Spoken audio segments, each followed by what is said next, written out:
Thank you very, very much, Yasser. So informative and moving. I still have the question that's been sort of with me all week in a way about how does one grasp something of the reality of a life that is just unimaginable, you know, in a way. You know, you present facts and personal stories and so on, and yet there's something about this that is just beyond sort of imagining, isn't it? It's like a sort of medieval siege in an age when there's internet and social media and cumulative, impossible circumstances within which you live and work on a daily basis. I mean, it's just beyond the gap. Well, first, we wish that no one will ever endure what we are enduring in Gaza. Okay, not a single community in any place in the world. And second, of course, you will not, you will not be able to fully understand what's happening there, you know. And we hear it from different people. And I can give you a couple of stories, you know. There was a very nice psychologist who kept writing about people in Gaza for more than 20 years. And the last time he was in Gaza, I don't remember when it was, but you know, every now and then, apart from those 6 large-scale operations, you have one night of bombing, you know. It's just like one night, you hear bombing, the second day, everything is fine. It's not large-scale, it's not reported. People don't hear about it, it's not getting into the media attention, okay? So he was, by a chance, that night he was in Gaza, you know. And this is a person who collectively maybe spent months in Gaza Strip. By a chance he was there during one of the nights that a bombing happened. And he said that throughout my life I was writing about the experience of Palestinian people, but today it's totally different what I experienced, you know. I really know what does it mean, and I wonder how would it be for people who will continue to hear those bombardments for like days and maybe weeks. Another person of mine is someone who is from the West Bank. She is a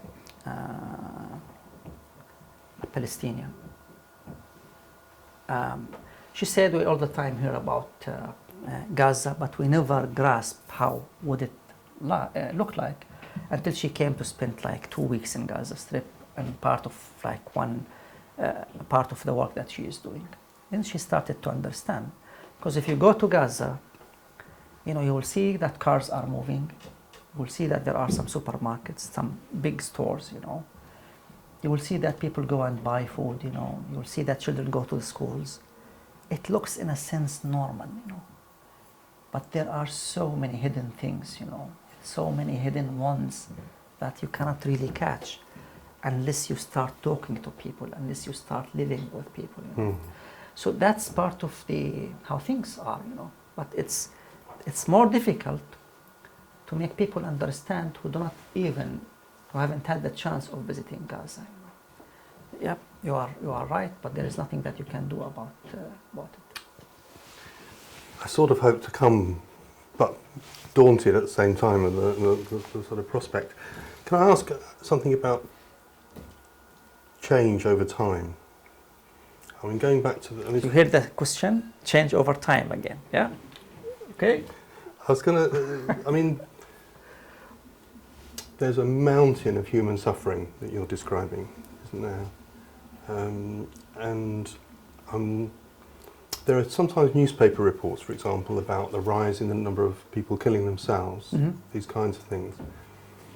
What are the thoughts about the long-term impact of this level of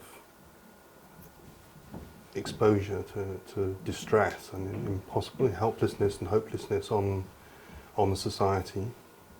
And my sort of other side of this change over time, going back to the issue of stigma, is there a change in the way that is there a diminution of stigma given the widespread impacts of these we all know the reports that came from different countries talking about the impact of COVID-19 and what it brought. COVID-19 brought 2 main things. to humanity, by the way. One is difficult economic conditions, because a lot of people lost their jobs. And the second is like more social distancing. That's what's called. It's called distancing, or how's it called? It's called like, yeah. And that distancing means lesser social ties, And the result of that, at least those two factors, we have seen globally a huge rise in the number of people suffering from various mental disorders, Mainly people talk about anxieties and depression, mainly people about depression. That's the reports that are coming from all international research studies. And then suicide increased dramatically, And then again, one would think, how are things in Gaza? People are extremely stressed. The numbers of suicide are like increasing. We don't speak about even a figure that comes in line with the international, prevalence rate, for example. It's a lot lesser than that, but it's a big taboo. It's extremely religiously forbidden to commit that, because it's murder at the end of the day. But you can see some other things, For example, if you look at the news, almost each second or third week you will hear about some Palestinian person who died trying to use the ship going from Turkey to Greece, for example. This is something that happens almost each second week, and sometimes it's not one person, group of young people, 10, 15, 7, 8, but people still continue to try that path. I have known some families that the father will go and try to borrow some money from this and that and this and that and this and that in order to be able to pay the cost of his son, who would try to reach Greece at the end of the day, knowingly all the hazardous conditions that son is going to endure, with the news that some people get killed on the way. But perhaps that's the only chance that they have. Is that risky behavior? Is it normal? We can't say it's suicide, but let's think about it. Okay, so this kind of reckless behavior is a big question, and I have a relative actually. He was talking about his two sons. He tried to send them. They managed to reach one of the European countries, but the story, he says, that one of them was just about to get thrown, but the other one just managed to pull him from the sea, and just they managed to survive. And he's telling that story, and you see that you don't see real emotions about that, Something that happened. People sometimes feel that death is imminent. There is a long distance between being alive and between, dying. It's a very long path, a very long way. If you have an illness, it takes sometimes weeks, sometimes months, usually years, because you have so developed medicine, etc., etc., etc. Unless there is an accident,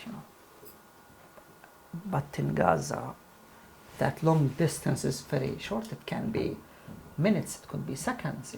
A lot of people during the attacks, when they happen, women, for example, sleep with prayer clothes.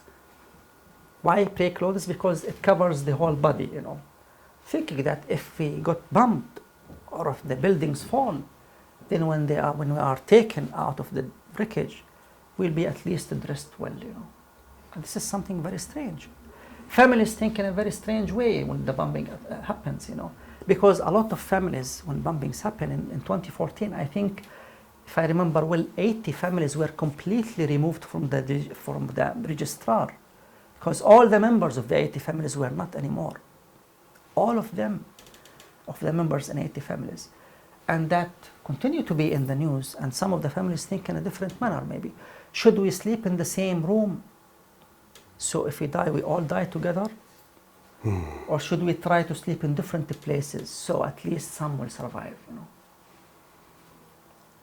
All the time, these buildings that fall, they fall for different reasons, you know.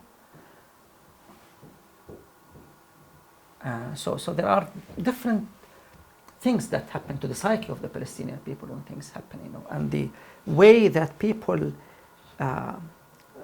respond to the pressures that they face is very, I wouldn't say very different, but you come with some unexpected things sometimes. Like, is it better to die altogether, or is it better, like, you know, some people will go here, some people will go there, you know? And then one people asked me today, do people have any sense of where the bomb is going to fall? What do you think? I've seen the map. Would anyone have sense of anything like that? Of course not. So the issue is that death can happen at any moment, is there. So what is the meaning of life is a big question to Palestinians now in Gaza Strip, you know. Is there something to enjoy? Perhaps the only thing to enjoy is to see the laughing children, you know, to have a wedding, you know. Omar, who is the director of Friends of Birzeit University, apologized. He said, I am going for a wedding. I said, congratulations. That's a very excellent reason. We hope that there will be more weddings, you know. Because it's almost the only thing that we celebrate in Gaza is when there is a wedding. And there is a long preparation for the wedding. I will not go into that. But that's the only fine thing that happens, you know, around us. And then the second most lovely thing that happens is when people graduate from university, you know. Then that's more even interesting than weddings. And soon, in a few weeks, we will be celebrating children who are like 17 or 18 who are finishing their secondary school, you know, having the secondary school leaving examinations, hard examinations that continue for 3 weeks. But if you do well, then you know that you are going to a good university. Of course, that means for the parents that they are going to pay more and live and endure 4 or 5 years of hardship because they need to save the fees for the universities. We don't have any public university in Gaza, you know. And that is a big challenge. But when people get high grades, then the whole neighborhood will start dancing in the morning, you know. So look at this very, how to say, we are a very alive community that wants to have a lot of fun and joy. But the circumstances is not allowing a lot of that. And we are struggling, but we are also surviving. And that's what we try to do in GCMHP, add more survival, let me say, skills to the population.